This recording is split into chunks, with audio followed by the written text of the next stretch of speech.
Ako naman, para makabawi ako sa'yo. Tama na, tama na. Hindi na ako lalaban sa inyo. Pinapangako ko. Hindi na ako babalik dito. Hindi ko na kayo guguluhin pa. Patakasin niyo lang ako. Sige na, umalis ka na. Bago pa magdilim ang paningin ko. At kung ano pa magawa ko sa'yo. Umalis na! O pre, si Mary Joy. Mary Joy, okay ka lang ba? Tara, dadalhin kita sa ospital. Baka kung ano nangyari sa anak natin eh. Okay lang ako, Apong. Buti na lang, umuwi kayo dito. Mga pre, maraming salamat sa inyo ah. Dahil nandyan kayo para tulungan ako. Pare, wala yan. Ang malaga, andito kami. Mga kaibigan mo, tutulungan ka namin at hindi ka namin pababayaan. Apong, sana pala, hindi ako nagpasilaw sa pera ni Allen. Eh di sana, hindi natin nabutan yung gantong sitwasyon.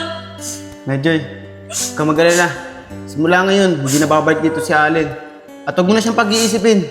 Baka may stress ka lang eh. Maraming salamat talaga. Pare, grabe talaga yung si Allen ano. Magkakapamilya na nga si Mary Joy. Ayaw niyo pang tigilan. Kaya nga pare, ewan ko ba dun? Ayaw na lang niyang tanggapin na ayaw na sa kanya ni Kumaring Mary Joy. Pero masalamat pa rin siya. At ganun lang ginawa natin sa kanya. Pero kung hindi pinatakbo ni paring Apong yun, baka di ko na alam kung anong gawin ko sa kanya. Alam mo pare, masyado na malaki yung binibigay sa atin na problema ni Allen eh. Natatandaan mo pa ba? Nagsasama kami ni Mary Joy. Siya ang naging dahilan kung ba't kami naghiwalay. Kaya sana naman, huwag na siyang bumalik dito. Pero pare, huwag ka sana magagalit sa sasabihin ko sa'yo ah. Kaya ka naman kasi niwan ni Kumaring Mary Joy yung mga panahon na yun dahil maluho siya. Tsaka isa pa, nasilaw siya sa pera ni Allen. Kaya nga pare, pero sana naman, magbago na si Mary Joy. Lalo na ngayon, magkakanak na sila ni paring Apong. Pero, paring Egg, kamusta nga pala yung pinag-usapan niyo ni Carmer? Anong sabi niya? Babalik pa daw ba siya? Pare, ang sabi niya sa akin eh, babalik pa daw siya. Pero hindi ko alam kung kailan. Pero pare, handa pa rin akong bumalik siya. At mag-aantay ako kahit gaano pa katagal yan. Pre, hindi naman ako sa nangingialam sa'yo ah. Wala naman parang kasiguraduhan si Carmer kung babalik pa o hindi na. Di ba? Nasabi mo sa akin dati na gusto mo rin si Charlene. Ba't kaya hindi mo nalang ibaling yung pagmamahal mo sa kanya? Kaysa nag-aantay ka sa taong walang kasiguraduhan bumalik.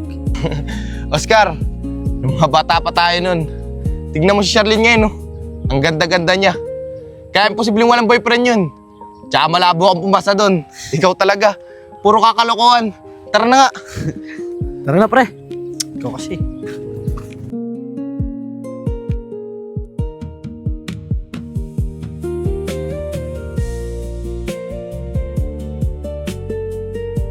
Boss, pasensya ka na. Kung iniwanan kita kagabi, kailangan ko lang talaga iligtas sa sarili ko.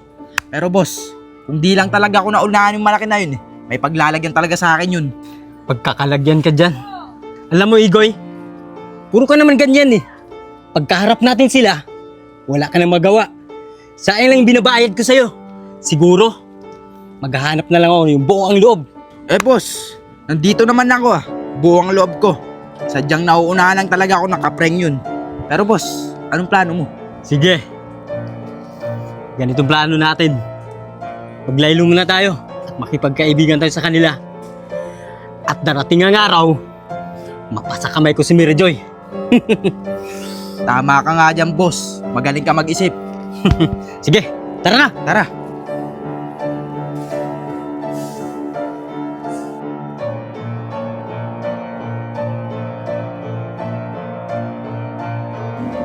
Chanlin, matagal mo na bang kaibigan si Oscar? Si Yayag tsaka si Apong? Oo, sabay-sabay kami lumaki. Tatandaan ko pa nga dati si Oscar tsaka si Apong may gusto kay Carmer. Nagkasamaan pa nga sila ng loob eh. Pero kamusta naman yung pagkasama niyo ni Oscar? Balita ko may isang anak na kayo.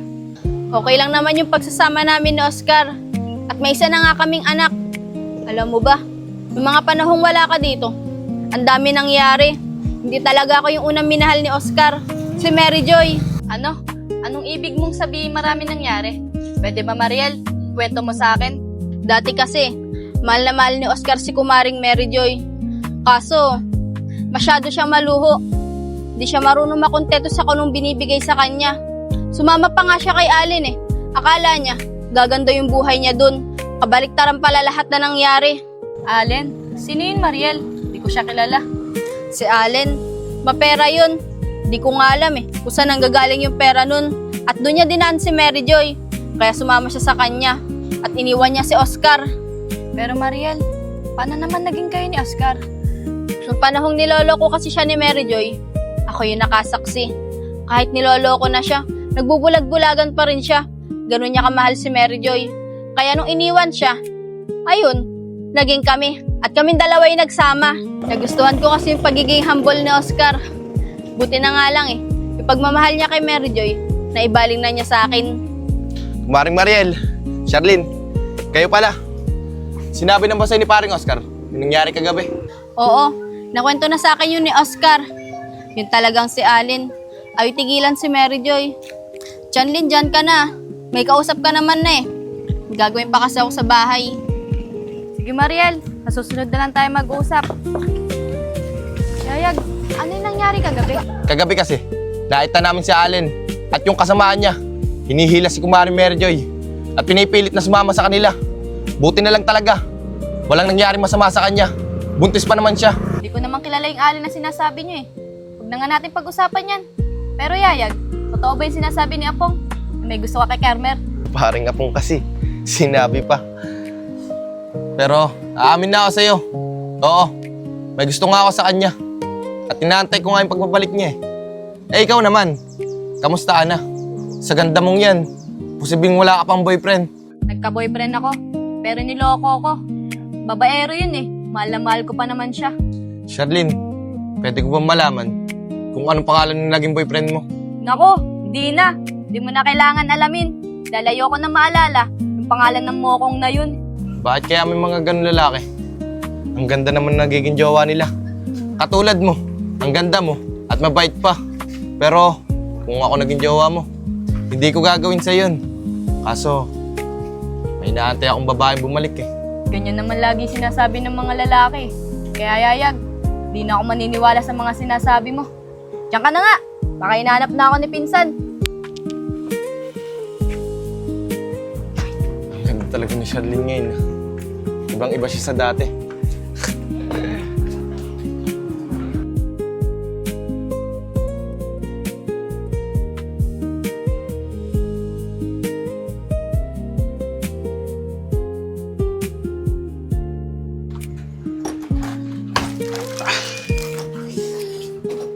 Pagod ah.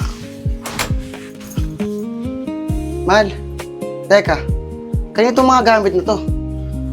Ayan ba, mahal? Kay Aling Marita yan. Pinalagay niya lang. Baka daw kasi mabasa sa kanila eh.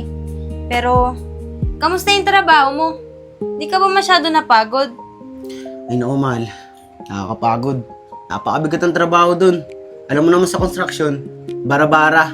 Wala eh. Kailangan ko magtiis para makapag-ipon sa panganak mo. Okay lang yun, mahal. Magtiyaga ka lang dyan sa trabaho mo. Makakaraos din tayo. Siya nga pala. Sinisingil na ako ni Kumaring Pisot. Doon sa inutang ko sa kanya noong nakakaraan. Sige, mahal. Bukas na bukas. Babali ako kay boss. Pero magkano ba yung inutang ko kay Kumaring Pisot? 2,000 ang inutang ko sa kanya, mahal. Pinang-grocery ko na nakakaraan. Wala na kasi tayong pagkain dito sa bahay eh. Sige, gagawa ko ng paraan bukas. Tatas muna ako at magpapalit na ako ng damit. Sige, mahal. Bumalik ka din agad para sabay na tayo kumain. Sige, mahal.